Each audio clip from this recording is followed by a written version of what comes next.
Proverbs chapter 17, we're beginning in verse 14 today, and it starts like this. The beginning of strife is like releasing water, therefore stop contention before a quarrel starts. And this is a bit of like an image here. The beginning of strife is like, of course that's a simile. The beginning of strife is like releasing water. It's like water overflowing its banks. Water that has escaped where it should be. And you're going to have a flood. And it's going to spread. And this is something that it's going to get out of control if you do not stop it. So the beginning of strife is like releasing water. Therefore, this is what you do. Stop contention before a quarrel starts. So you stop it the moment you can. You stop the contention, whatever it happens to be. You stop it. And here are your two options. You stop the contention or you have strife. That's the two options. Now, we do know that from Proverbs 17 and verse 19, just coming down here, he who loves transgression loves strife. So someone who loves transgression, that would be a very wicked person, that person loves strife. Strife is exactly what they're after. And I've talked about him, I know, in here or other places, I don't know. There was a boy I grew up with. He loved upsetting your day. He loved it.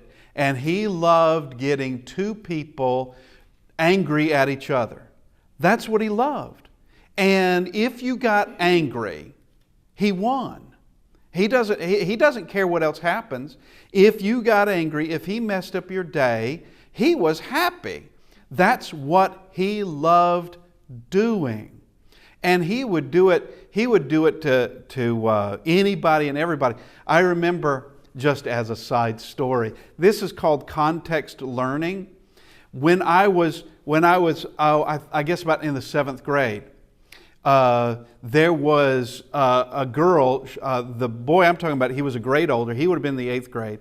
There was a girl also in the 8th grade. I was coming out of class, they were coming out of class, and she passes by me and she says, "Charlie is obnoxious." If I'd ever heard that word before, I never paid attention to it. But I knew what she meant. I didn't have to go to the dictionary. It's context learning. I knew what Charlie was. I never knew he was obnoxious because I didn't know that word. But now I know the word. And that's a sort of person that loves strife. What do they say about getting in the mud with pigs? Yeah, and the pigs enjoy it. Yeah, you'll be covered in mud, you will be filthy, and the pigs love it.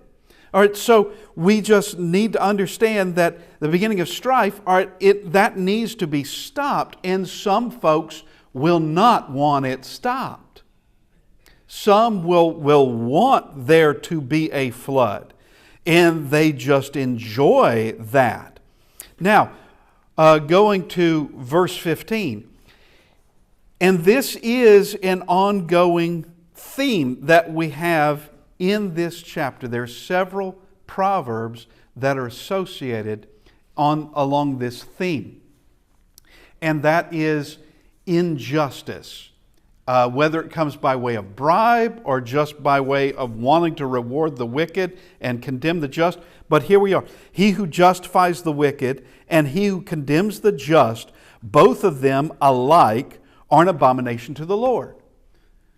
All right, you make yourself an enemy of God doing that. You are harming what God wants to protect.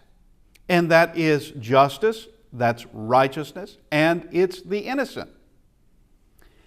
Someone who justifies the wicked is in fact to condemn the innocent. That's exactly what you have.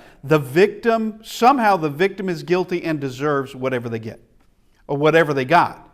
All right, somehow, whatever the victim did, he or she deserved it. Well, you're justifying the wicked in that. And punish the wicked, protect the innocent. That is the absolute purpose and design of civil authority. Romans 13, beginning in verse 1. Going to verse 5 in this, it is justice, real justice, of where you protect the innocent, you punish the wicked. And when you punish the wicked, you are protecting the innocent. And in order to protect the innocent, you're going to have to punish the wicked. But where you allow wicked a home, it's going to stay. All right, it's never going to leave your house. We go back to verse 13. Whoever rewards evil for good, evil will not depart from his house.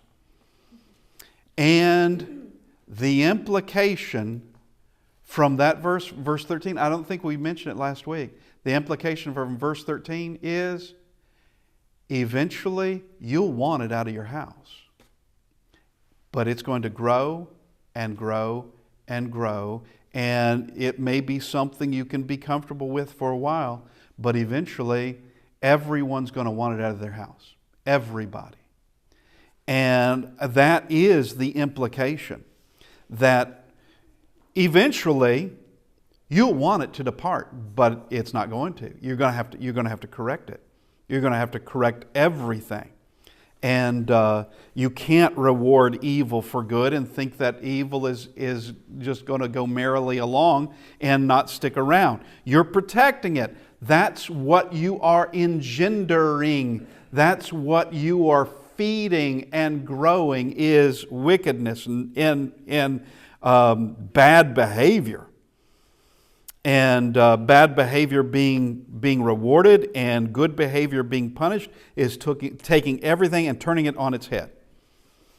Now, let's go to verse 16. About a couple of weeks ago or so, we had a sermon on this. And here is a very good question. And it is this sense of irony that's here.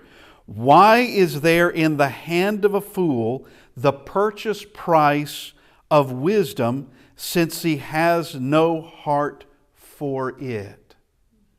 He has no heart for it. But he can get it. He can get it easily. And the whole idea is this a waste of resources? Is this a waste of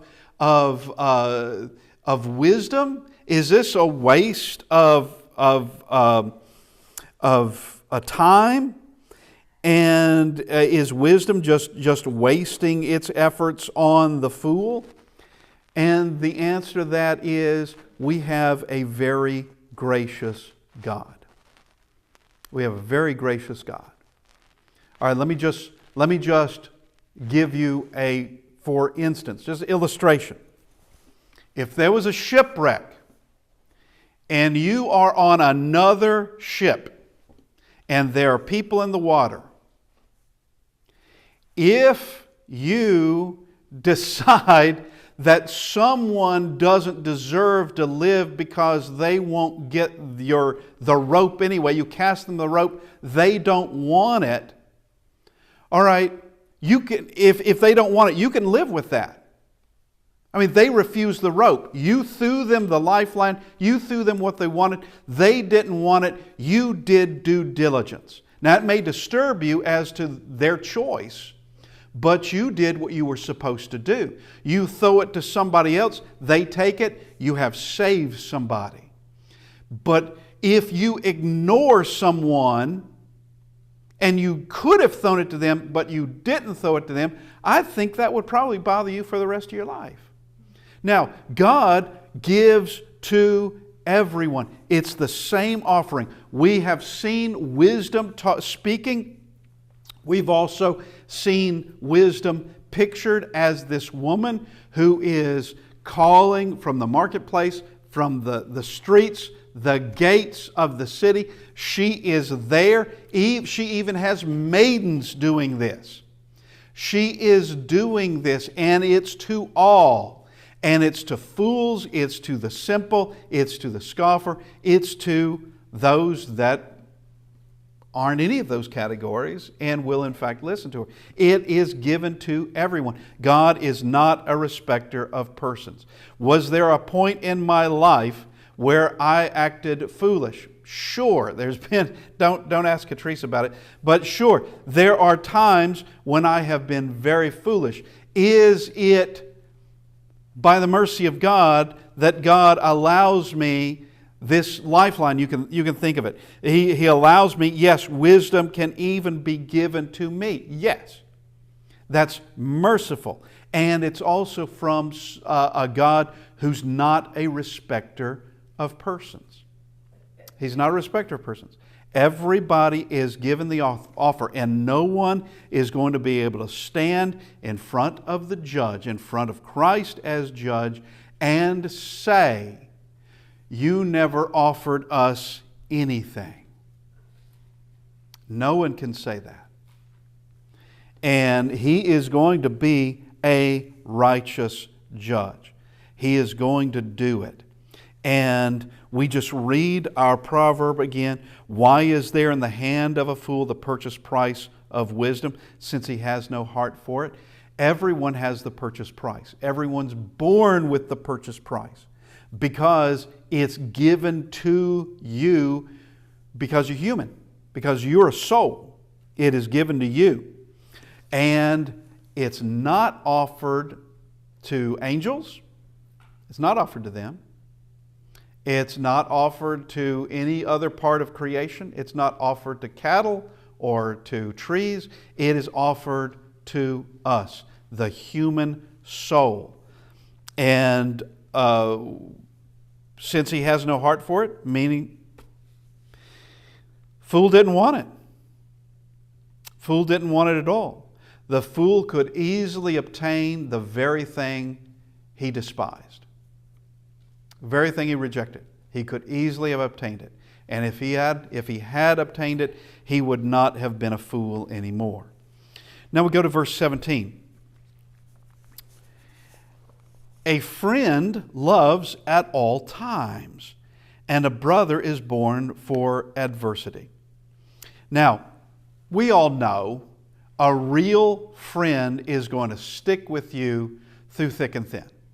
A real friend will. And that there are times when in anybody's life where it's good, it's easy, all is well, but there are other times when it's not.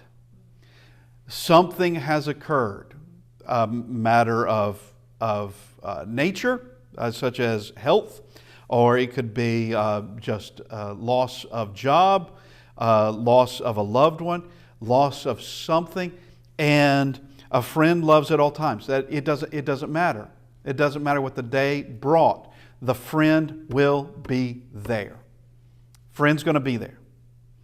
And a brother is born for adversity. So these are going together in this. This is saying the same thing.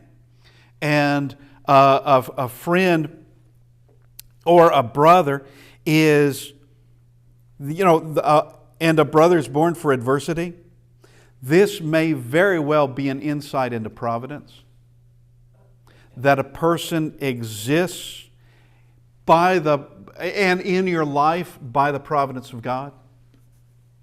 That you have, and it could be a literal physical brother, or it could be someone else who's come into your life who can help you even if nobody else will. And you really, having a support group is always good, a group of folks, and that's what the church is to be. That's what the church is to be that support group. And here is this insight into providence that God provides for us. There is a friend who sticks closer than a brother. That's Proverbs 18:24. And that a friend is sticking with you, and it's not a thing of some sort of obligation other than owing you love. It's not a thing of that they're trying to fulfill some kind of oath or any other arrangement like that. They're not doing it for pay. They're not an employee. They're not doing it for pay. It is out of love that they stick with you at all times, whatever the situation happens to be. Now we go to verse 18.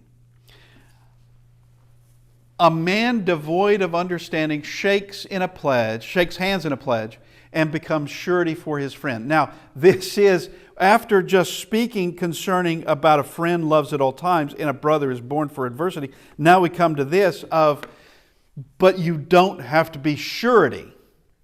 All right, this comes immediately afterwards. You're not obligated to be surety to be the one guaranteeing a loan, guaranteeing something for a friend. You don't have to do that. Now, this is a man devoid of understanding shakes hands in a pledge, and this would be vowing for something or bound to something out of your control.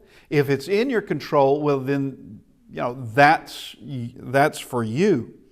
But there's an uncertainty that can turn out very bad in all this. And that while one needs to be a friend that loves at all times, that doesn't mean you're not obligated to be surety for that friend. Actually, it goes beyond obligated. Scripture is clear, and I don't have the scripture in front of me now. Yeah. Avoid that. Oh yeah. That. Oh yes. Don't do it. That's right. The foolish one is surety for another. Yeah. Yeah. And earlier from Proverbs was that warning of avoid it. And should you find yourself in that situation, get out of it as quick as you can. Whatever it takes, get yourself out of that. And but this is all part of wisdom and understanding that there are certain things that you can agree to, certain things you can be bound to, that is entirely uncertain. It's not going to be by your diligence. It's going to be by the diligence of somebody else, and you better hope they're diligent. And it's going to not by your word, but by the word of somebody else, and you better hope that they're good for their word. It's out of your control. And I have known brethren to do that. And I guess it all turned out well. I don't know. I never really heard the end of it, to tell you the truth. But I do know brethren who did do that. And they just trusted the individual and were willing to. Someone who needed something, and they were willing to, in fact, shake hands in a pledge. They did do it. Now, verse 19. He who loves transgression loves strife. We talked about this. It's connected back up to verse 13. I'm sorry, no. We did talk about it from verse 13 and also for verse 14. That's right. Stopping contention before a quarrel starts. 19. He who loves transgression loves strife, and he who exalts his gates seeks destruction. Let's look at this to begin with. The one who loves transgression, strife is going to mean nothing to him. Transgression brings that. What do we find? There are three words that Paul describes the Corinthians in 1 Corinthians. He says there's envy, there's strife, and there's division. There shouldn't be any of those things. But transgression is what's going to bring that strife. Envying someone, is that a transgression? Yeah, envying anything is a transgression. That's a transgression. And it will bring strife, and there was division there. And so someone who loves transgression loves strife. Well, someone who loves strife loves division. Someone who loves loves strife is going to love dividing people from each other, dividing friends, dividing families, dividing that. That is someone who loves transgression. Now we come to the second part of this, and he who exalts his gate seeks destruction. All right? In both of these, there is no idea about yourself or your actions. There's no idea. With exalting his gate, you don't realize that you want strife. Yeah, that would be the first part. And that you want destruction. All right, we have plenty of things. Proverbs 16:18, pride comes before destruction. Pride is before a fall. All right, someone who exalts his gate seeks destruction. All right, there's going to be a fall by doing that. There's going to be a fall. There was a preacher when I was a student. Is a preacher who stated the following, and it was a funny thing to say, but I'm not sure I like the implication of it. And it went like this: he who does not, you know what it means to toot your own horn, right? Yeah, to toot your own horn. All right, it's colloquial, it's a saying. Okay, he who does not toot his own horn, the same will not be tooted. And well, that's a funny thing to say. Well, if you didn't want, that means if you don't brag about yourself, no one's going to brag about you.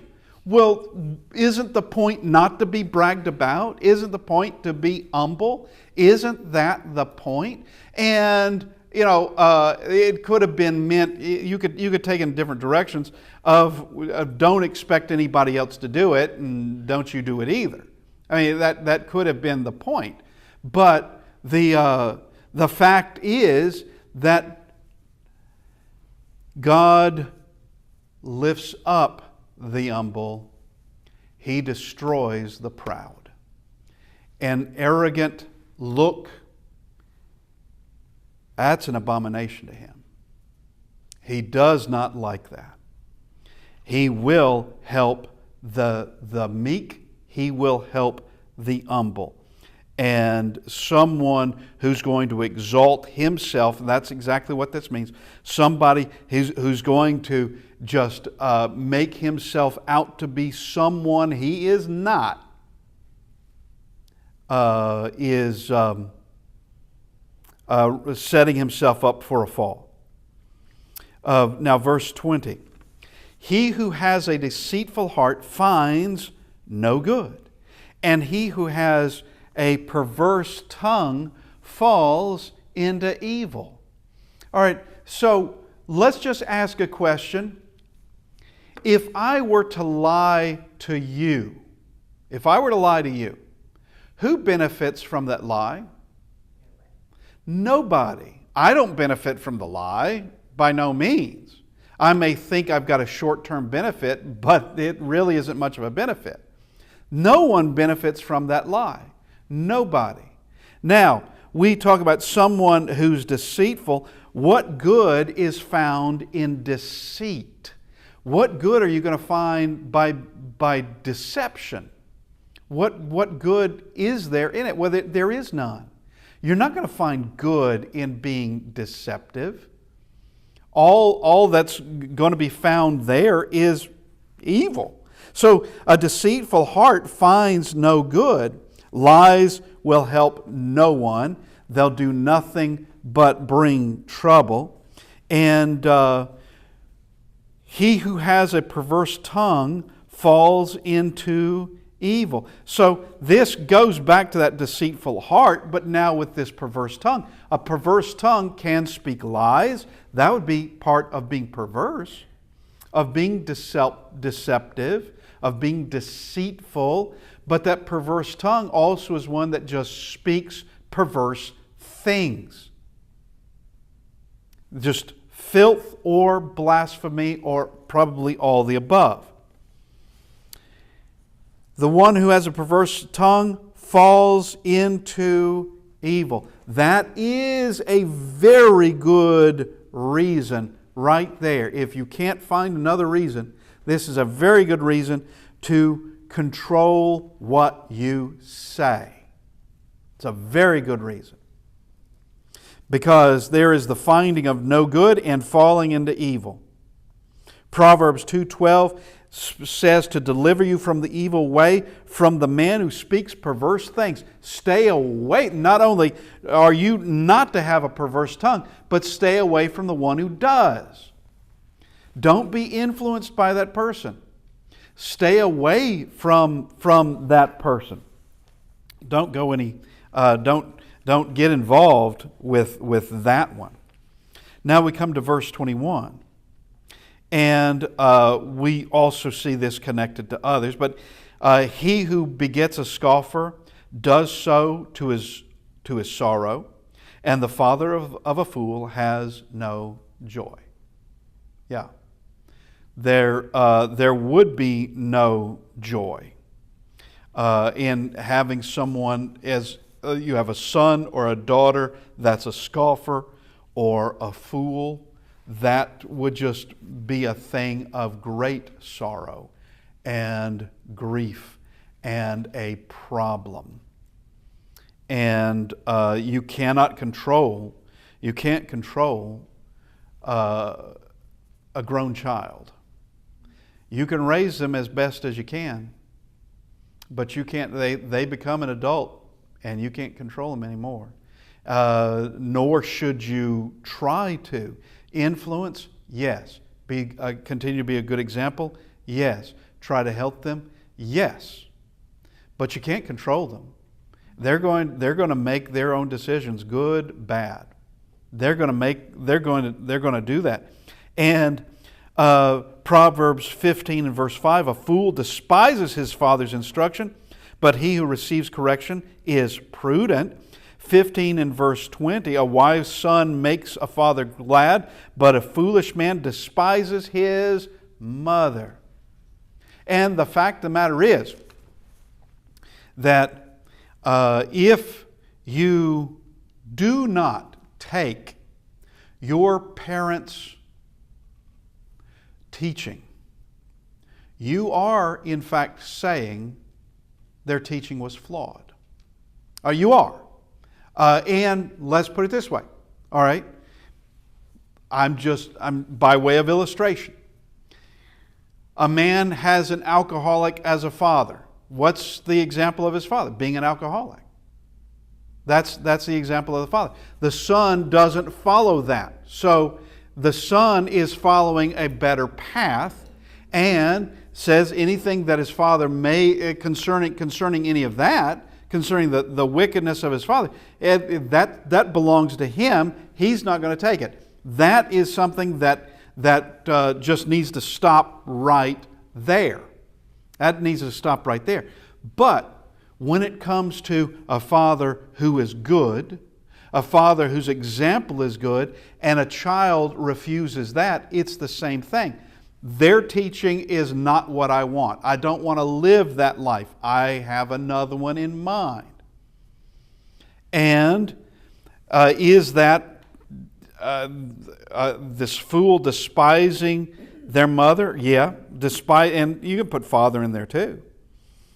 Of where they don't want their the wisdom that their parents have. They don't want how they were brought up. They don't want that. And that would mean they despise it. They don't like it at all by not following it. Now verse 22. A merry heart does good like... Oh, did I not do that? Okay, a merry heart does good like medicine, but a broken spirit dries the bones. All right, you've all heard laughter is the best medicine. Okay, well, and it is. It is. And I've seen plenty of people who were in a very difficult place. One in particular who said, I have to laugh to keep from crying. And I'll tell you this, some knew Jimmy, some did not. The last coherent words, and I'm not kidding about this, the last coherent words Jimmy ever said to me was a joke. And it was a joke about a situation. That was the last coherent words he ever spoke to me. And I still remember that. I still do. And but a merry heart does good. One is uplifted, one is encouraged. You see there as being hope. You see there as being future before you. Here is this merry heart. Everything is good as far as there is joy, there's happiness, all that is there. But a broken spirit dries the bones. Now, dries the bones, obviously that is a figure of speech, but it's teaching something. Someone who has a broken spirit, well, that's a bad thing. That's really a bad thing. Have you ever heard of, I'm sure you have, of someone who died and those around him said he just gave up? He just gave up. And he didn't want to, and probably it would be a broken spirit, just a broken spirit. In Genesis, you have Jacob in Genesis chapter 44:29. You have the 10 brothers who've come back to Egypt. Actually, 9 have come back from Egypt after meeting a man. They don't know who that is. And they got to bring Benjamin back. They got to take Benjamin to Egypt. And Jacob was very clear about that. Benjamin's not going to Egypt. I lost his brother, Joseph. I've lost him. I'm not about to lose Benjamin too. And he says, you shall bring down my gray hair with sorrow to the grave. If I lose Benjamin, that's too much. That is too much. And a broken spirit, that would be hopeless, empty, perhaps humiliated, shattered. And it should be said that that's exactly what Satan wanted to do with Christ leading up to the cross. And at the cross is to just break his spirit. Everything about him, to hit him physically, to hit him emotionally, to hit him spiritually, to hit him in every single direction there could be. And to not only put him in physical pain, but in complete humiliation. There before an audience that's just jeering at him. Not everybody's doing that. It was a mixed crowd. You have those there even among the Romans. What did that centurion say? Surely this is the Son of God. Yeah, a centurion is saying that. This is he was there as being part of taking orders of these crucifixions. He's there on, I guess, as the commanding officer over this. But even he says that. And Satan wanted to break Christ's spirit, do as much harm to him as he could possibly do. And the result for Satan was bad, as from his viewpoint. From his viewpoint, he just his head was just crushed. It's crushed. Now we come back to this. A merry heart does good like medicine. It's good to encourage folks. It's good to do that. And I remember on a particular day, and it was by just by, I call it providence, I was having a very bad day. An extremely bad day. And it was beginning to affect me physically. And suddenly, out of nowhere, two friends who I did not expect to ever see suddenly showed up. And it turned me quick to the better. Just seeing them encourage me, just them entering, hearing that they were even coming, improved my day. Is night and day, as a matter of fact. It improved my day. I could really use them being here, and really did not expect them to be there at all. But a cheerful heart, a merry heart, yeah, that is like medicine. And we have spoken before concerning your emotion and having an effect in your spiritual state, mental state, spiritual state, having an effect on you physically. It does. When you are afraid, what do? Yeah, you think that doesn't have an effect on you? It does. Adrenaline, a shaking, suddenly cold sweats. What is going on in all of this? It is an absolute effect on the human body.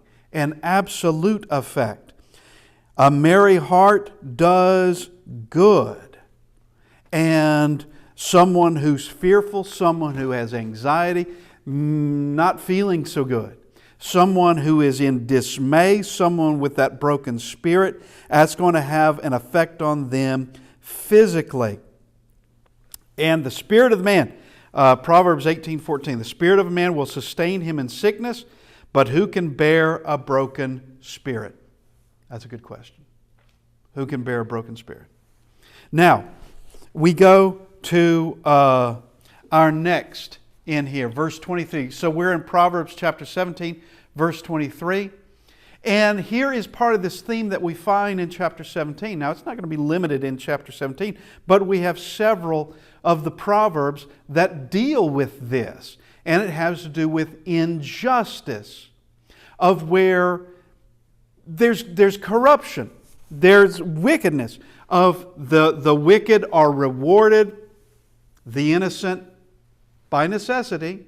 If you reward the wicked, you're going to punish the innocent. You're going to punish the victim. That's what you're going to do. You can't keep from it. You can't have both going away with justifying the wicked. You can't have all parties going away feeling like that justice has been done, because justice has not been done. If someone is wicked, if someone has done something wicked, then there has to be proper judgment. But here we have this: a wicked man accepts a bribe behind the back to pervert the ways of justice.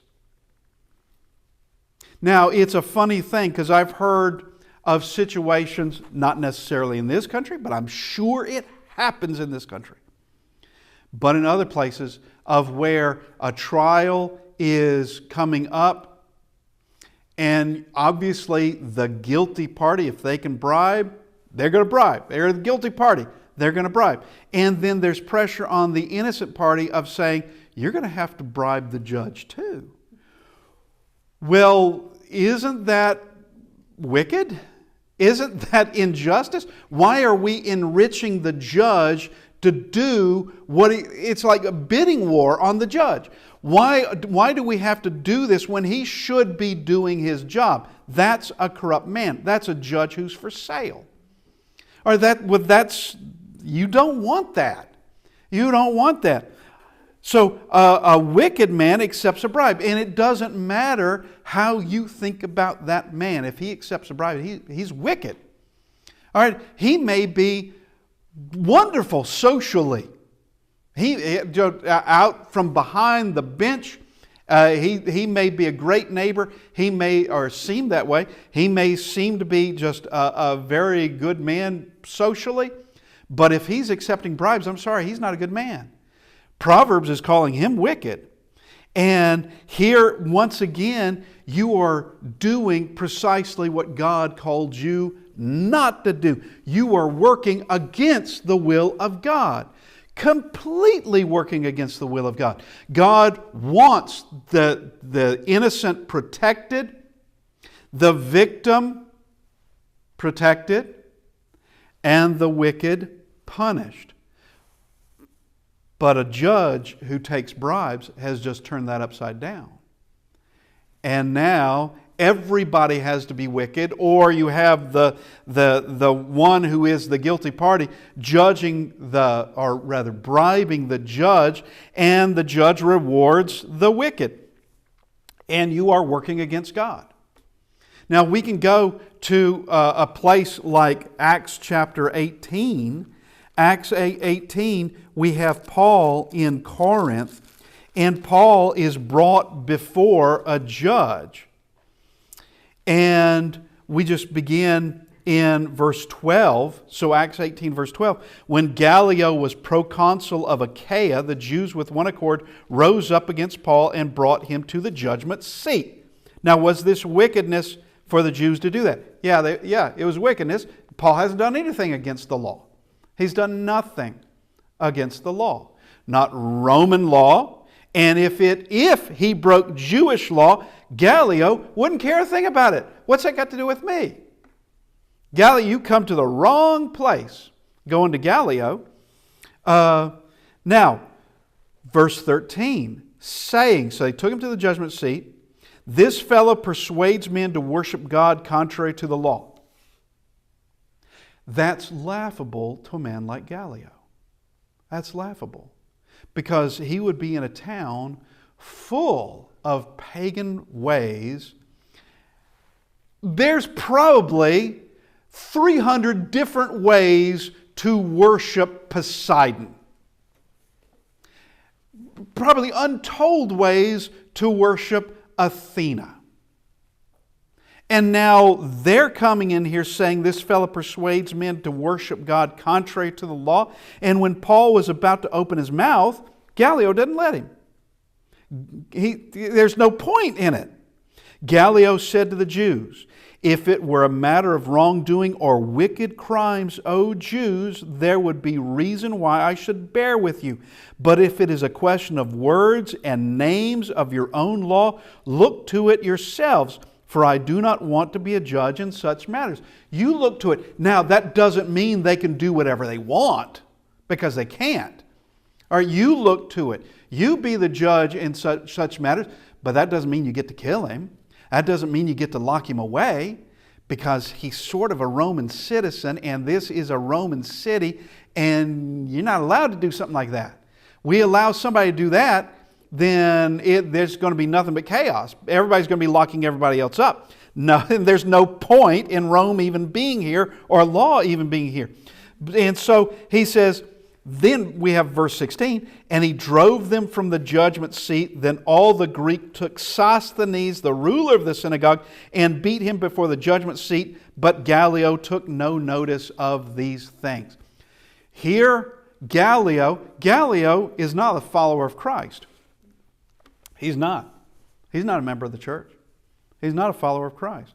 He would be the local magistrate. He's a local judge. He would be pagan like everybody else in Corinth, or most everybody else in Corinth. And he is going to help righteousness. How? Because he protects the innocent, and he doesn't let the guilty, or he doesn't let the wicked get away with what they're trying to get away with. He's not doing it. Okay, we have run out of time for this morning. We will continue next week. I want to thank everybody for being here, and thank you very much.